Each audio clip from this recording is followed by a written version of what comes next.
오늘 첫 인터뷰는 미국으로 가겠습니다. 11월 5일에 치러지니까 이제 2달도 채 남지 않았네요. 미국 대선.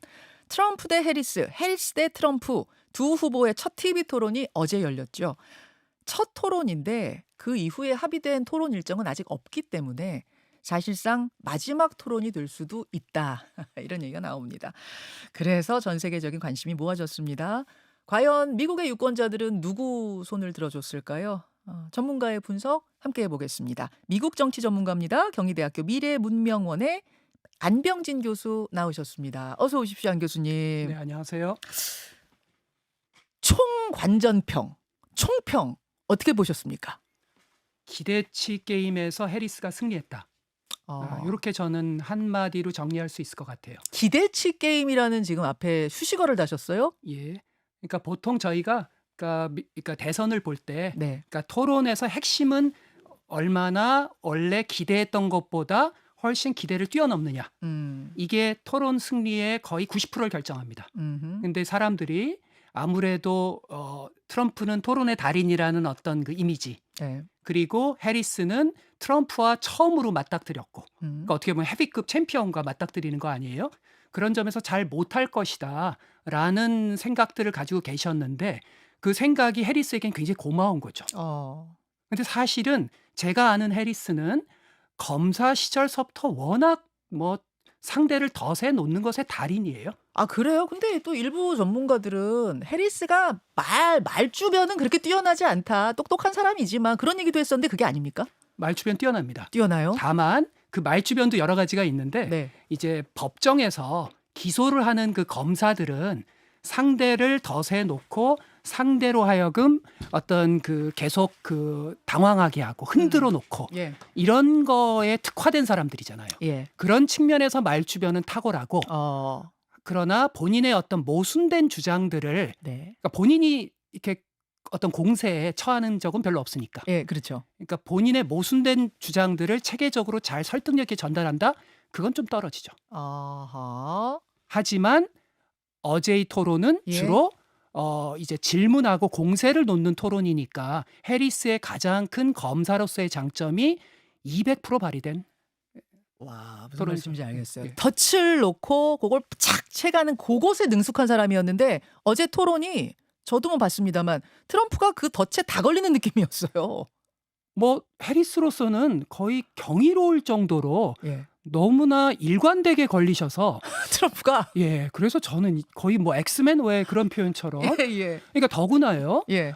미국 역사상 가장 뛰어난 전략가로 흔히 많이들 세계적인 전략가 제임스 카빌, 한국에도 널리 알려져 있죠. 예. 문제는 바보의 문제는 경제야. 그렇죠. 근데 뉴욕 타임즈에 며칠 전에 음.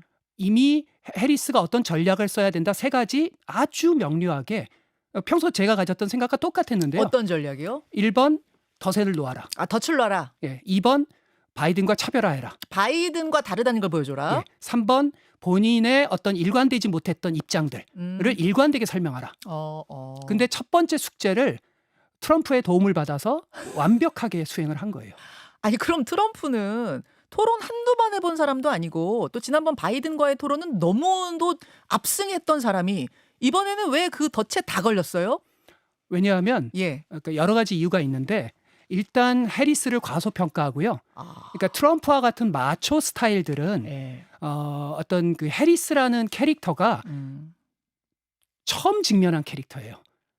일단 힐러리와 같은 여성이라는 존재에 대한 어떤 약간의 경멸 이런 게 있는 사람입니다. 제가 뉴욕에서 유학할 때서부터 이 트럼프라는 캐릭터는 뉴요커들한테 유명했거든요. 그래요. 여성에 대한 어떤 경멸 그리고 검사 출신 그것도 진보적 검사를 맞닥뜨리는 것에 대한 불편함이 있어요. 그래서 사실은 지금까지 상대했던 경쟁자들 중에서 가장 버거운 상대예요.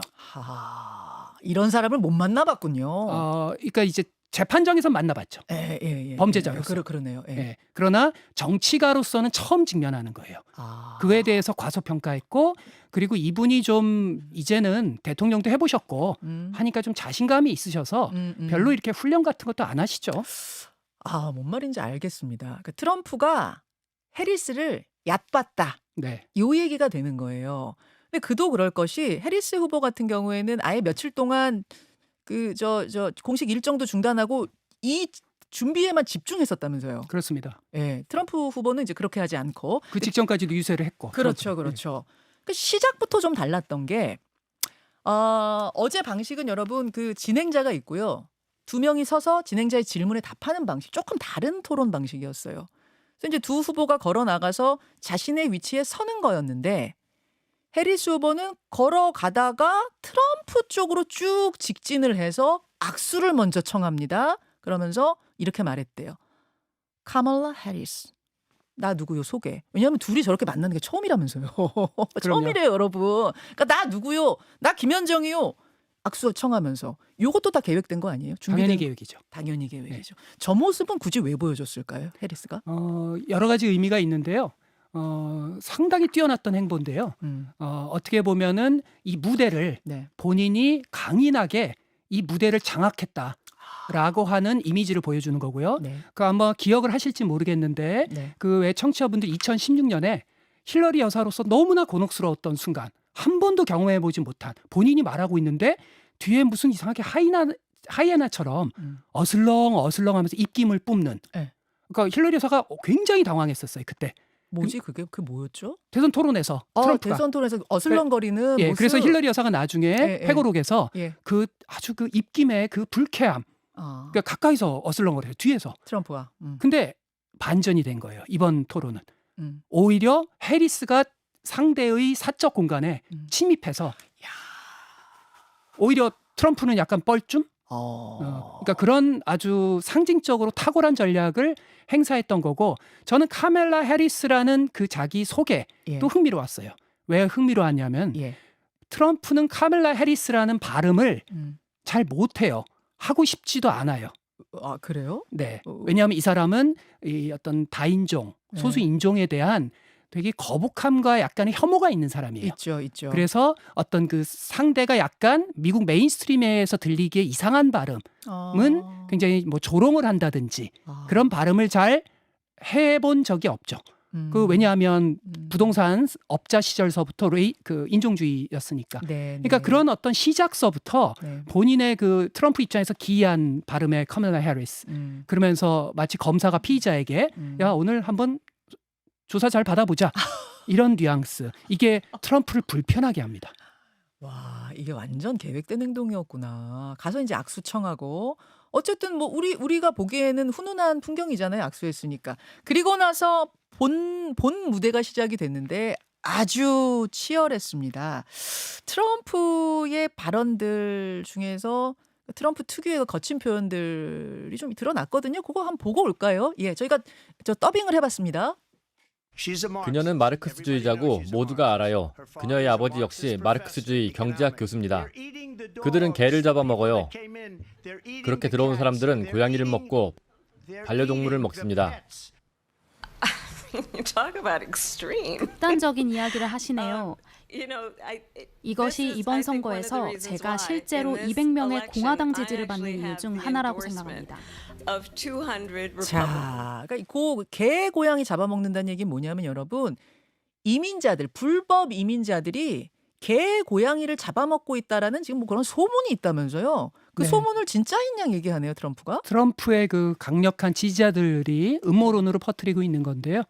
IT 계열의 그 이민자들이 네. 그런 걸 한다라고 하는 그런 음모론인데 뭐 다행히 이제 팩트 체크를 해서 뭐 그건 전혀 근거가 없다라는 거죠.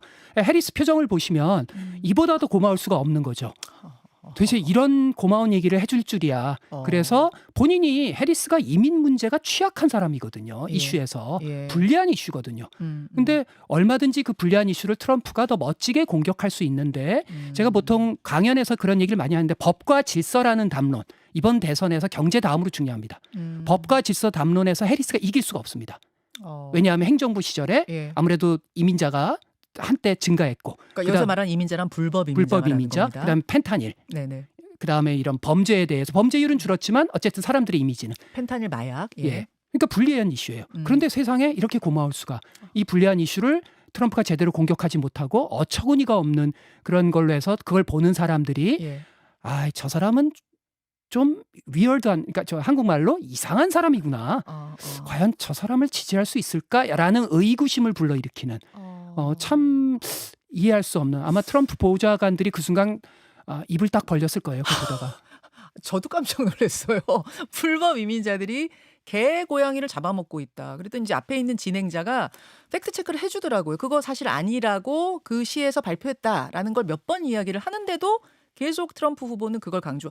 근데 왜 불법 이민자 이슈에서 트럼프가 유리하게 이걸 설명할 수 있는 것들이 많은데 굳이 개고양이 잡아먹는 이 소문을 가져왔을까요? 왜? 이제 왜냐하면 트럼프가 뉴요커 시절서부터 지금까지 일관되게 예. 본인이 인종주의적 발언을 음. 아주 자극적으로 세게 하는 걸 통해서 재미를 본 사람이거든요. 그래서 기억하시겠지만 2016년에 멕시칸 이민자들은 강간범이다. 그래서 그 당시 민주당이 오판에서 저 사람은 다음날 캠페인을 접겠구나. 예. 접기는커녕 오히려 지지율이 계속 올라갔죠. 그러면서 트럼프는 야 이거 먹히네? 그러면서 원래 사람이 자극이 계속 세지잖아요. 그러니까 지금은 개고양이 잡아먹는 자극까지도 이제 본인이 간 거죠. 이 사람은 원래 전략적 사람이 아닙니다. 자기 머릿속에 있는 걸 그냥 뱉어내는 사람이에요. 그러니까 좀 즉흥적으로 본능적으로 행동하는데 또 그게 그동안 잘 맞았잖아요. 지금의 시대의 흐름과 맞았죠. 맞아서 대통령까지 갔던. 그럼요. 예. 이분은 이렇게 억울한 게 마치 똑같이 시계처럼 똑같은 위치에 있었던 거예요. 근데 과거에는 조롱을 받았는데 지금은 그러한 극단적 발언이 미국에서 어느 정도 통하는 시대가 된 거죠. 하지만 이번 텔레비전 토론에서는 그것이 더 이상 신선도를 잃어버리고 그리고 해리스의 효과적 공격으로 인해서 사실은 그 칼날이 무뎌진 거죠. 그러니까 해리스 후보가 이제 트럼프 후보보다 잘했다고 하는 것이 바로 조금 전에 여러분 표정 보셨잖아요. 이런 이야기를 할 때 막 흥분해가지고 이렇게 간 것이 아니고 약간 여유로운 실소라고 하죠. 어이없다는 듯한 미소를 지으면서 너무 극단적인 주장을 하시네요. 트럼프 후보. 이런 식으로 부드럽게 응수. 저 사람은 좀 위얼드한 이상한 사람이고 난 합리적인 정상인이야 이런 느낌을 줘버린 거예요. 그런 겁니다. 예. 그러니까 그걸 막 과잉 반응하면 그러니까 저 사람 또 진보와 보수의 어떤 진영 대결처럼 보이는데 그렇지. 그게 아니라 그냥 평범하게 살짝 미소를 통해서 때로는 턱을 괴는 그 모습을 통해서 네. 그 어이없음을 바디랭귀지로 기가 막히게 표현한 거죠. 턱 꿰는 거 이런 것도 다 준비된 겁니까? 당연하죠. 당연해요. 예. 원래 미국은 다 준비합니다. 다 해리스만 그러는 게 아니고요. 예, 예. 어떤 아재 개그를 할 건지 예. 이런 것도 다 준비되어 있습니다. 그렇군요. 그러면 어제 사실은 트럼프는 계속 진행자 정면만 바라보고 했는데 어젠 그래도 되는 거였거든요. 여러분 진행자한테 답하는 형식이라. 근데 해리스는 한 15도 정도 아예 틀어가지고 트럼프를 보면서 하더라고요. 이것도 다 준비된 거죠. 당연하죠. 그러니까 그게 이제 제가 모두에 말씀드린 예. 트럼프는 해리스 같은 캐릭터를 한 번도 접해보지 법정에서만 접해봤기 때문에 예. 거북해요. 그 눈길이. 레이저 쏘는 거구나. 네. 해리스가. 이것도 다 준비된 것이다. 알겠습니다. 토론의 내용 조금 더 들어가 볼게요. 지금 이제 이민자 이슈에 대해서 개고양이 얘기한 거 들으셨고 낙태 이슈는 어땠습니까? 낙태권 관련해서도 두 사람의 의견이 완전 정반대잖아요. 그리고 좀 해리스 입장에서 약간 불리할 수도 있고 뭐 중도층이 어필하는 면에서 어떻게 보셨어요? 낙태 이슈. 이거 한번 듣고 올까요? 그러시죠. 듣고 오죠.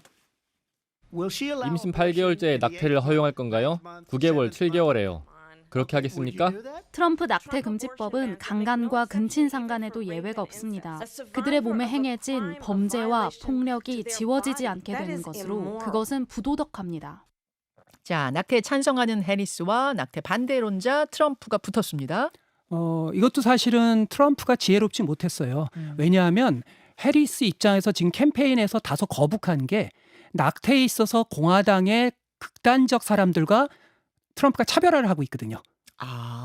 나는 그렇게 극단적인 사람 아니다. 반대는 반대 아니었어요? 근데 트럼프는 아니 나는 반대가 아니고 그건 주에서 결정하게 하는 난 민주적인 사람이야. 주의 걸 존중한다라는 식으로 담론을 다르게 재구성했고요. 각 주가 알아서 할 문제다. 그렇죠. 그런데 그렇게만 가면 될 텐데. 네네. 그리고 나는 낙태에 대해서 여성들에게 대해서 우호적이야. 실제 그 말이 그렇게 틀리지 않았던 사례가 있습니다. 뉴요커 시절에 네. 뉴욕은 원래 다문명적이잖아요. 네. 그러니까 낙태 이런 거에 대해서 이상한 얘기하면 저희 뉴요커들 사이에서 완전히 왕따가 됩니다. 그래서 트럼프는 원래 네. 상당히 문화적으로 진보주의자로 그러니까 규정이 돼서 예. 공화당이 우리는 이런 사람이 필요하다라고 했던 사람이 지금 저렇게 변한 거예요. 그렇군요. 근데 그 입장만 주에서 결정하는 거다라는 입장만 고수하지 왜 덫에 걸려가지고 네. 거기서 극단적으로 민주당 사람들은 태어난 아이를 살해한다라는 말도 안 되는 주장을 해서 앵커들의 반격을 해리스 반격이 아니라 앵커가 반격하게끔 그래서 그것도 지혜롭지 못했죠. 낙태권에 있어서는 어떤 좀 극단적 보수주의자가 아닌 모습들을 계속 보여왔는데 요번에는 한 발 더 나갔다 그 말씀이시군요. 그렇죠. 그거는 왜 또 그렇게 덫에 걸렸을까요? 그동안의 입장이 뭐 두루를 품는 데는 좋았을 텐데. 그러니까 이 사람은 한편으로는 선거 캠페인의 그 전략을 기억하니까 한편으로는 이 토론에서도 네.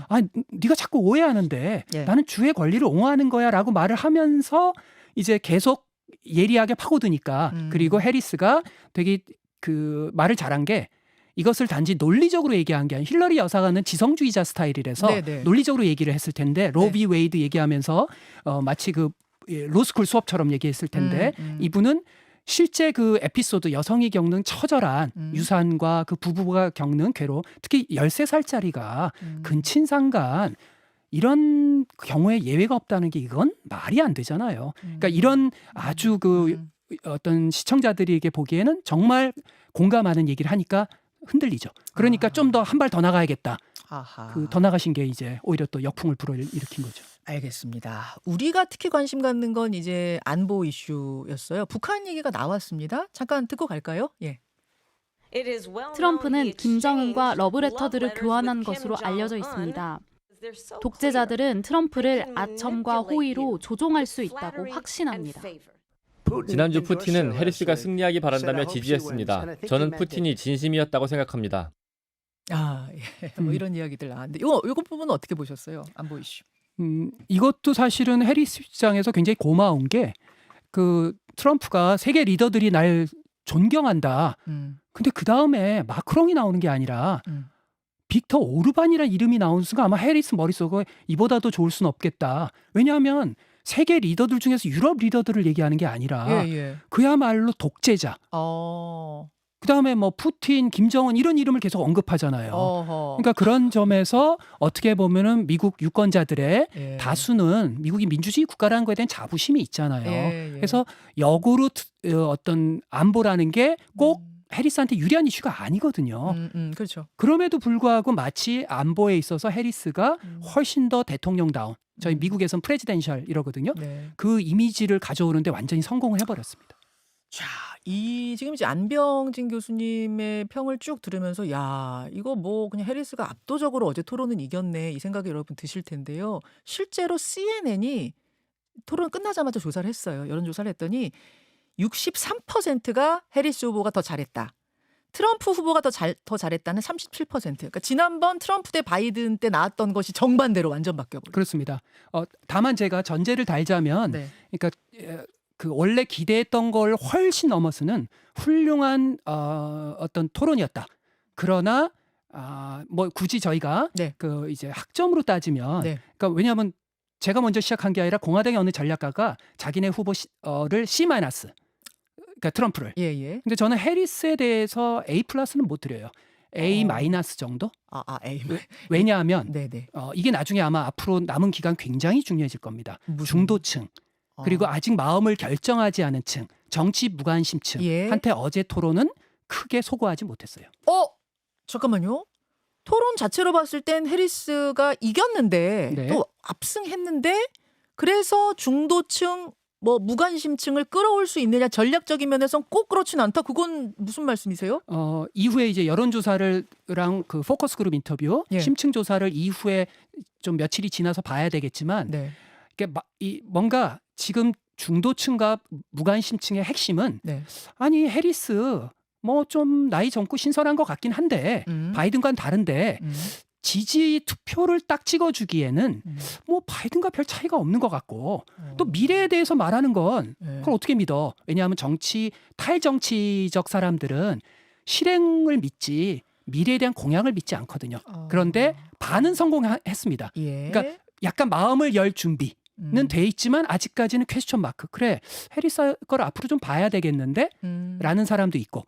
그런데 뭐 바이든과 차별화되는 거 뭐가 있었지? 그래서 제가 아까 제임스 카비를 언급한 게 세 가지 언급한 것 중에서 바이든과의 차별화, 그리고 본인의 왔다 갔다 했던 걸 일관되게 설명하는 거 실패했어요.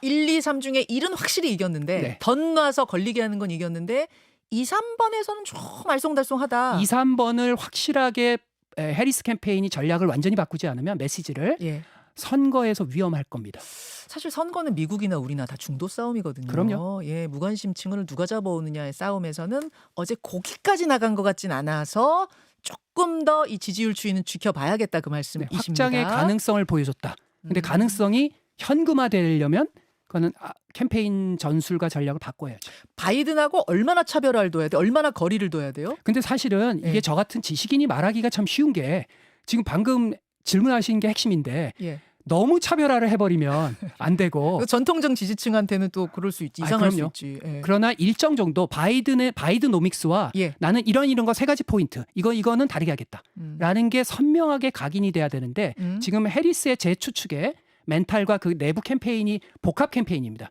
바이든 진영도 있고 해리스 진영도 있고 오바마 진영이 있습니다. 그러면서 내부 좀 약간의 권력 투쟁이 있는 거 아닌가 저는 추측을 해봅니다. 그리고 해리스가 바이든에 대한 어떤 존경심, 미안함 이런 복합적 감정이 약간 아마 차별화를 적극적으로 제임스 카빌식의 조언을 완전히 아직까지는 수용하지 못하는 거 아닌가. 오케이. 자, 1분 남았는데요. 어제 토론 끝나자마자 가수 테일러 스위프트가 해리스를 공식 지지했습니다. 테일러 스위프트가 뭐 얼마나 대단한 가수길래 이렇게 이게 탑뉴스가 돼요?